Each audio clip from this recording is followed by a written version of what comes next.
بسم اللہ الرحمن الرحیم۔ السلام علیکم دوستو، کہا جاتا ہے کہ حضرت عبد المطلب کے لیے کعبہ کے سائے میں ایک قالین بچھایا جاتا تھا۔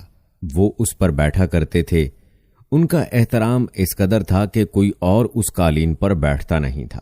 چنانچہ ان کے بیٹے اور قریش کے سردار اس قالین کے چاروں طرف بیٹھتے تھے، لیکن رسول اللہ صلی اللہ علیہ وآلہ وسلم وہاں تشریف لاتے تو سیدھے اس قالین پر جا بیٹھتے۔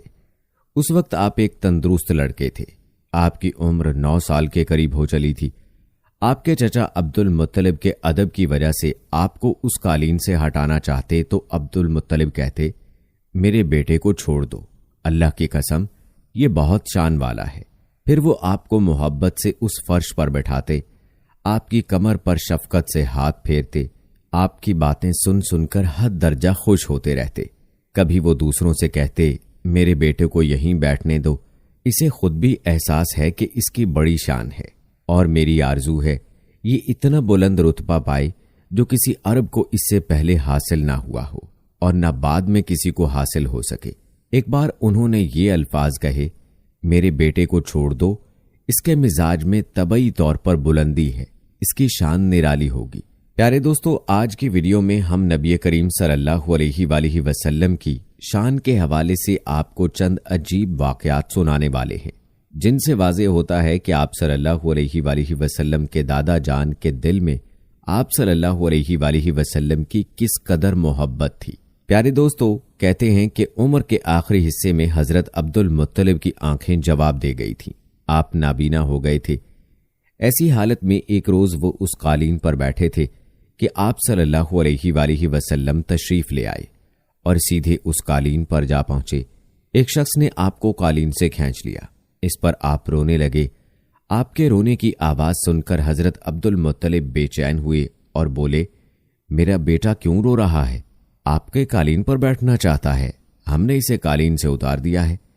یہ سن کر حضرت عبد المطلب نے کہا، میرے بیٹے کو قالین پر ہی بٹھا دو، یہ اپنا رتبہ پہچانتا ہے۔ میری دعا ہے کہ اس رتبے کو پہنچے جو اس سے پہلے کسی عرب کو نہ ملا ہو، اس کے بعد کسی کو نہ ملے۔ اس کے بعد پھر کسی نے آپ کو قالین پر بیٹھنے سے نہیں روکا۔ دوستو، روایات میں آتا ہے کہ ایک روز بنو مدلج کے کچھ لوگ حضرت عبد المطلب سے ملنے کے لیے آئے۔ ان کے پاس اس وقت آپ صلی اللہ علیہ وآلہ وسلم بھی تشریف فرما تھے۔ بنو مدلج کے لوگوں نے آپ کو دیکھا۔ یہ لوگ قیافہ شناس تھے، یعنی آدمی کا چہرہ دیکھ کر اس کے مستقبل کے بارے میں اندازے بیان کرتے تھے۔ انہوں نے حضرت عبد المطلب سے کہا، اس بچے کی حفاظت کریں، اس لیے کہ مقام ابراہیم پر جو حضرت ابراہیم علیہ السلام کے قدم کا نشان ہے، اس بچے کے پاؤں کا نشان بالکل اس نشان سے ملتا جلتا ہے۔ اس قدر مشابہت ہم نے کسی اور کے پاؤں کے نشان میں نہیں دیکھی۔ ہمارا خیال ہے یہ بچہ نرالی شان کا مالک ہوگا، اس لیے اس کی حفاظت کریں۔ دوستو، یاد رہے کہ مقام ابراہیم خانہ کعبہ میں وہ پتھر ہے جس پر حضرت ابراہیم علیہ السلام کعبہ کی تعمیر کے وقت کھڑے ہوئے تھے۔ معجزے کے طور پر اس پتھر پر ابراہیم علیہ السلام کے پیروں کے نشان پڑ گئے تھے۔ لوگ اس پتھر کی زیارت کرتے ہیں، یہی مقام ابراہیم ہے۔ چونکہ آپ حضرت ابراہیم علیہ السلام کی نسل سے ہیں، اس لیے ان کے پاؤں کی مشابہت آپ میں ہونا قدرتی بات تھی۔ پیارے دوستو، کہتے ہیں ایک روز حضرت عبد المطلب خانہ کعبہ میں حجر اسود کے پاس بیٹھے ہوئے تھے۔ ایسے میں ان کے پاس نجران کے عیسائی آ گئے۔ ان میں ایک پادری بھی تھا۔ اس پادری نے حضرت عبد المطلب سے کہا، ہماری کتابوں میں ایک ایسے نبی کی علامات ہیں جو اسماعیل علیہ السلام کی اولاد میں ہونا باقی ہے۔ یہ شہر اس کی جائے پیدائش ہوگا، اس کی یہ نشانیاں ہوں گی۔ ابھی یہ بات ہو رہی تھی کہ کوئی شخص آپ کو لے کر وہاں آ پہنچا۔ پادری کی نظر جو ہی آپ پر پڑی، وہ چونک اٹھا۔ آپ کی آنکھوں، کمر اور پیروں کو دیکھ کر وہ چلا اٹھا، وہ نبی یہی ہیں، یہ تمہارے کیا لگتے ہیں؟ حضرت عبد المطلب بولے، یہ میرے بیٹے ہیں۔ اس پر وہ پادری بولا، اوہ، تب یہ وہ نہیں، اس لیے کہ ہماری کتابوں میں لکھا ہے کہ اس کے والد کا انتقال اس کی پیدائش سے پہلے ہو جائے گا۔ یہ سن کر حضرت عبد المطلب بولے، یہ دراصل میرا پوتا ہے، اس کے باپ کا انتقال اس وقت ہو گیا تھا جب یہ پیدا بھی نہیں ہوا تھا۔ اس پر پادری بولا، ہاں یہ بات ہوئی نا، آپ اس کی پوری طرح حفاظت کریں۔ پیارے دوستو، کہا جاتا ہے کہ حضرت عبد المطلب کی آپ سے محبت کا یہ عالم تھا کہ کھانا کھانے بیٹھتے تو کہتے میرے بیٹے کو لے آؤ، آپ تشریف لاتے تو حضرت عبد المطلب آپ کو اپنے پاس بٹھاتے، آپ کو اپنے ساتھ کھلاتے۔ بہت زیادہ عمر والے ایک صحابی حیدہ بن معاویہ رضی اللہ تعالی عنہ کہتے ہیں، میں ایک مرتبہ اسلام سے پہلے جاہلیت کے زمانے میں حج کے لیے مکہ معظمہ گیا، وہاں بیت اللہ کا طواف کر رہا تھا۔ میں نے ایک ایسے شخص کو دیکھا جو بہت بوڑھا اور بہت لمبے قد کا تھا۔ وہ بیت اللہ کا طواف کر رہا تھا اور کہہ رہا تھا، اے میرے پروردگار، میری سواری کو محمد کی طرف پھیر دے اور اسے میرا دست و بازو بنا دے۔ میں نے اس بوڑھے کو جب یہ شعر پڑھتے سنا تو لوگوں سے پوچھا، یہ کون ہے؟ لوگوں نے بتایا یہ عبد المطلب بن ہاشم ہے، انہوں نے اپنے پوتے کو اپنے ایک اونٹ کی تلاش میں بھیجا ہے، وہ اونٹ گم ہو گیا ہے اور وہ پوتا ایسا ہے جب بھی کسی گمشدہ چیز کی تلاش میں اسے بھیجا جاتا ہے تو وہ چیز لے کر ہی آتا ہے۔ پوتے سے پہلے یہ اپنے بیٹوں کو اس اونٹ کی تلاش میں بھیج چکے ہیں، لیکن وہ ناکام لوٹ آئے ہیں۔ اب چونکہ پوتے کو گئے ہوئے دیر ہو گئی ہے، اس لیے پریشان ہیں اور دعا مانگ رہے ہیں۔ تھوڑی ہی دیر گزری تھی کہ میں نے دیکھا کہ آپ صلی اللہ علیہ وآلہ وسلم اونٹ کو لیے تشریف لا رہے ہیں۔ حضرت عبد المطلب نے آپ کو دیکھ کر کہا، میرے بیٹے، میں تمہارے لیے اس قدر فکر مند ہو گیا تھا کہ شاید اس کا اثر کبھی میرے دل سے نہ جائے۔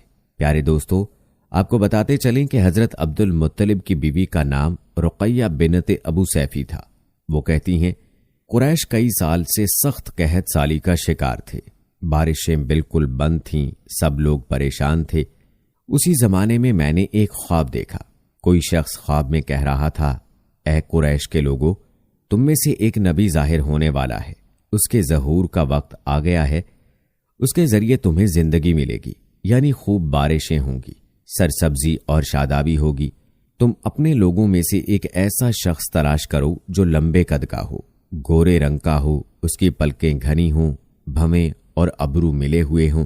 وہ شخص اپنی تمام اولاد کے ساتھ نکلے اور تم میں سے ہر خاندان کا ایک آدمی نکلے، سب پاک صاف ہوں اور خوشبو لگائیں۔ وہ حجر اسود کو بوسہ دیں، پھر سب جبل ابو قیس پر چڑھ جائیں، پھر وہ شخص جس کا حلیہ بتایا گیا ہے آگے بڑھے اور بارش کی دعا مانگے، اور تم سب آمین کہو تو بارش ہو جائے گی۔ صبح ہوئی تو رقیقہ نے اپنا یہ خواب قریش سے بیان کیا۔ انہوں نے ان نشانیوں کو تلاش کیا تو سب کی سب نشانیاں انہیں عبد المطلب میں مل گئیں۔ چنانچہ سب ان کے پاس جمع ہوئے، ہر خاندان سے ایک ایک آدمی آیا، ان سب نے شرائط پوری کی۔ اس کے بعد سب ابو قیس پہاڑ پر چڑھ گئے۔ ان میں نبی کریم صلی اللہ علیہ وآلہ وسلم بھی تھے۔ آپ اس وقت نوعمر تھے۔ پھر حضرت عبد المطلب آگے بڑھے اور انہوں نے یوں دعا کی، اے اللہ، یہ سب تیرے غلام ہیں، تیرے غلاموں کی اولاد ہیں، تیری باندیاں ہیں اور تیری باندیوں کی اولاد ہیں۔ ہم پر جو برا وقت آ پڑا ہے تو دیکھ رہا ہے، ہم مسلسل قحط سالی کا شکار ہیں۔ اب اونٹ، گائیں، گھوڑے، خچر اور گدھے سب کچھ ختم ہو چکے ہیں اور جانوروں پر بنائی ہے، اس لیے ہماری یہ خشک سالی ختم فرما دے، ہمیں زندگی اور سرسبزی اور شادابی عطا فرما دے۔ دوستو، روایات میں آتا ہے کہ ابھی یہ دعا مانگ ہی رہے تھے کہ بارش شروع ہو گئی، وادیاں پانی سے بھر گئیں۔ لیکن اس بارش میں ایک بہت عجیب بات ہوئی، اور وہ عجیب بات یہ تھی کہ قریش کو یہ سیرابی ضرور حاصل ہوئی، مگر یہ بارش قبیلہ قیس اور قبیلہ مضر کے قریبی بستیوں میں بالکل نہ ہوئی۔ اب لوگ بہت حیران ہوئے کہ یہ کیا بات ہوئی، ایک قبیلے پر بارش اور آس پاس کے سب قبیلے بارش سے محروم۔ تمام قبیلوں کے سردار جمع ہوئے، اس سلسلے میں بات چیت شروع ہوئی۔ ایک سردار نے کہا، ہم زبردست قحط اور خشک سالی کا شکار ہیں، جبکہ قریش کو اللہ تعالیٰ نے بارش عطا کی ہے، اور یہ حضرت عبد المطلب کی وجہ سے ہوا ہے، اس لیے ہم سب ان کے پاس چلتے ہیں، اگر وہ ہمارے لیے دعا کر دیں تو شاید اللہ ہمیں بھی بارش دے دے۔ یہ مشورہ سب کو پسند آیا۔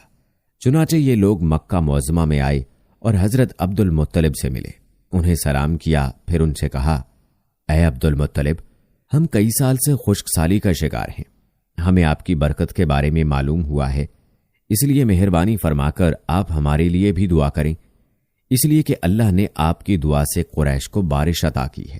ان کی بات سن کر حضرت عبد المطلب نے کہا، اچھی بات ہے، میں کل میدان عرفات میں آپ لوگوں کے لیے بھی دعا کروں گا۔